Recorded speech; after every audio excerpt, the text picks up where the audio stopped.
Good morning विद्यार्थी मित्रों। भाषा में एक शब्द से दूसरा शब्द बनाने की प्रक्रिया को शब्द संरचना कहा जाता है।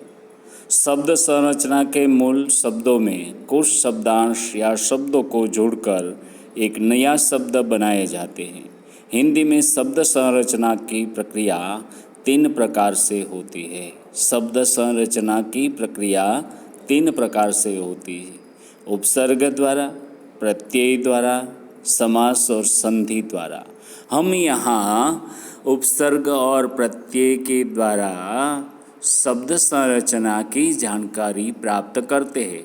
उपसर्ग द्वारा शब्द संरचना: वे शब्दांश जो किसी शब्द के पहले जुड़कर नए शब्द का निर्माण करते हैं और उसके अर्थ में विशेषता या परिवर्तन कर देते हैं, ये उपसर्ग कहलाते हैं। फिर से देखिए, ये शब्दांश जो किसी शब्द के पहले जुड़कर एक नया शब्द का निर्माण करता है और अर्थ में विशेषता या परिवर्तन कर देते हैं, ये उपसर्ग कहलाते हैं। जैसे उप प्लस देश, उप प्लस देश बराबर उपदेश, स्व प्लस देश स्वदेश, वि वत्ता देश विदेश। उपरोक्त उदाहरण में देश शब्द में पूर्व प्रत्यय उपसर्ग जोड़ने से नया शब्द उपदेश, वि उपसर्ग जोड़ने से नया शब्द विदेश, यानी यहाँ उप स्व वि उपसर्ग है। उपसर्ग की 3 विशेषता होती है। शब्द के अर्थ में नई विशेषता लाना, जैसे प्र प्लस बल प्रबल, अनु प्लस शासन अनुशासन। शब्द के अर्थ को उलट देता है, जैसे अ प्लस धर्म अधर्म, अप प्लस मान अपमान। शब्द के अर्थ में कोई खास परिवर्तन न करके मूलार्थ के इर्द गिर्द अर्थ प्रदान करता है, जैसे वि प्लस शुद्ध विशुद्ध, परि प्लस भ्रमण परिभ्रमण। उपसर्ग शब्द निर्माण में बड़ा सहायक होता है। एक ही मूल शब्द विभिन्न उपसर्गों के योग से विभिन्न अर्थ प्रकट करता है, जैसे आ प्लस हार आहार, आहार का अर्थ होता है भोजन। सम प्लस हार संहार, संहार का अर्थ होता है नाश। उप प्लस हार, उसका अर्थ होता है उपहार, उपहार का अर्थ होता है सौगात भेंट। उत प्लस हार उद्धार, उद्धार का अर्थ मुक्ति या मोक्ष। प्र प्लस हार प्रहार चोट करना। वि प्लस हार विहार मनोरंजनार्थ यत्र तत्र घूमना। हिंदी भाषा में हिंदी के अपने उपसर्ग, संस्कृत के उपसर्ग और अरबी फारसी उर्दू के उपसर्ग का प्रयोग होता है।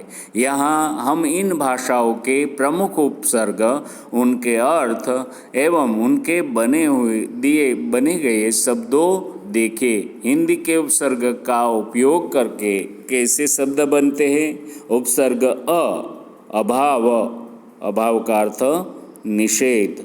शब्द अचेत अज्ञान अभाव अमर।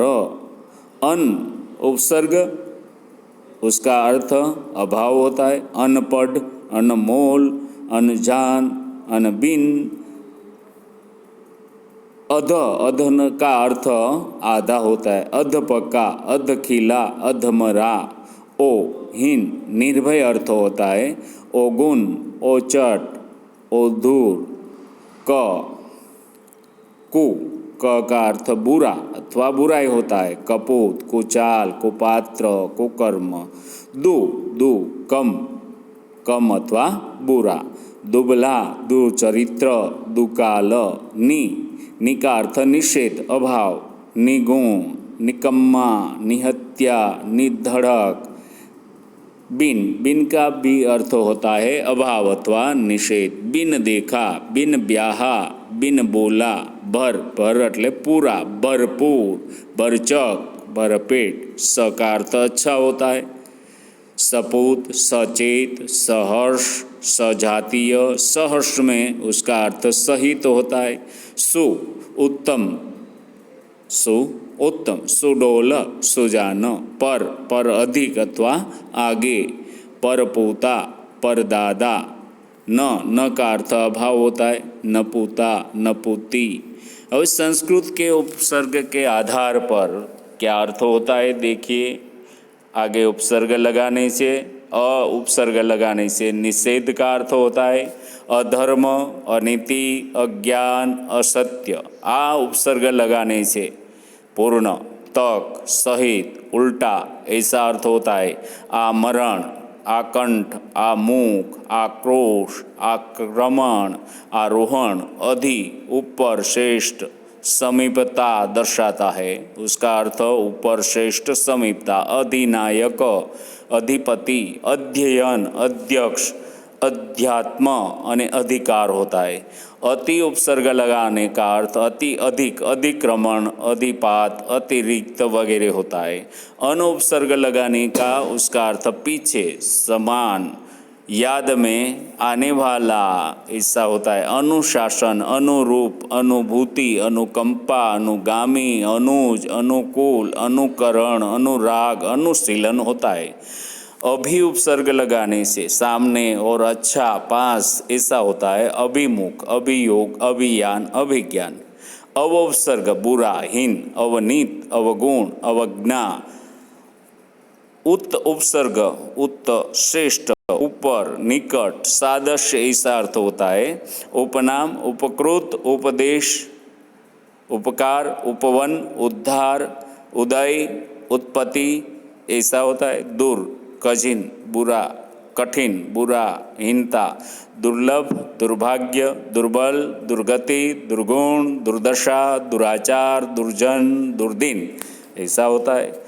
दुस्सह, कठिन था, बुरा, दुस्साहस, दुष्कर, दुस्साध्य, दुर्गम, दुस्सह, दुशासन।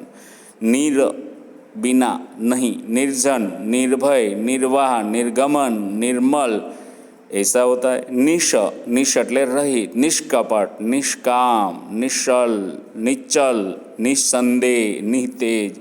परा उपसर्ग लगाने से उल्टा, विपरीत, नाश, दशा ऐसा अर्थ होता है। पराधीन, पराजय, पराभव, पराक्रम, परामर्श અને पराकाष्ठा। परि चारों ओर, आसपास, पूर्णता, परिक्रमा, परिमाण, परिणाम, परिश्रम, परित्यक्त। अधिक आगे, प्रयत्न, प्रसिद्धि, प्रहार, प्रलय, प्रताप, प्रबल ऐसा होता है। प्रति सामने, विरुद्ध, प्रतिहिंसा, प्रतिध्वनि, प्रतिवाद, प्रतिकार, प्रतिज्ञा, प्रतिभा, प्रतिष्ठा, प्रतिदान ऐसा अर्थ होता है। विशिष्ट अथवा भिन्न, विख्यात, विज्ञान, विपक्ष, विदेश, वियोग। संयोग, अच्छा, पूर्ण, साथ। संतोष, संस्कार, संयुक्त, संवाद, सम्मिलन। सुर उपसर्ग लगाने से अच्छा, श्रेष्ठता, सुपुत्र, सुशिक्षित, सुरम्य, सुजन, सुकाल। स्व अपना, स्वराज्य, स्वतंत्र।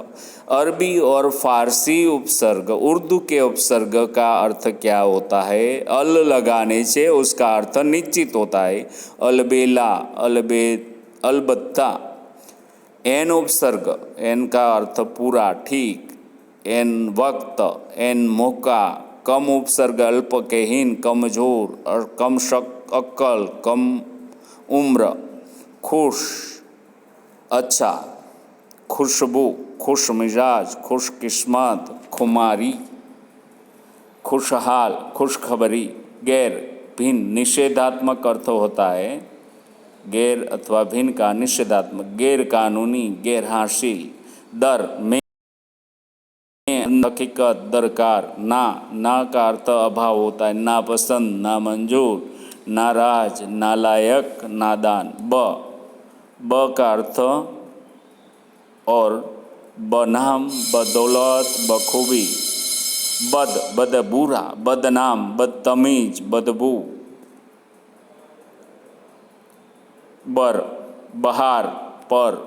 बर्दाश्त, बर्खास्त, बर वक्त, बा साथ, बाकायदा, बाइज्जत, बा कलम, बिना, बिला, बिला वजह, बिला कसूर, बिला वक्त, में, बिना अभाव, बेईमान, बेकसूर, बेचारा, बेजोड़, ला, लावारिश, विना, ला का अर्थ विना होता है, लावारिश, लाजवाब, लापरवाह, सर, मुख्य अथवा शेष, सरपंच, सरनाम, सरताज, हम, साथ, हमदर्द, हम सफ़र, हम उम्र, हमराज, हर, प्रत्येक, हर साल, हर घड़ी, हर वक्त, हर दफ़ा।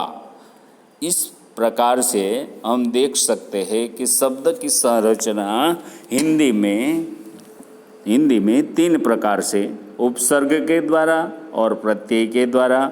उपसर्ग के द्वारा हमने देखी तो उपसर्ग के द्वारा आगे उपसर्ग लगने से उसका अलग अर्थ होता है, उसके में विशेषता आती है। इसी तरह से प्रत्यय जो है वो प्रत्यय हिंदी का, संस्कृत का और अरबी, उर्दू और फारसी का प्रत्यय लगाने से कैसा अर्थ होता है ये हमने देखा। अस्तु परिपूर्ण अस्तु।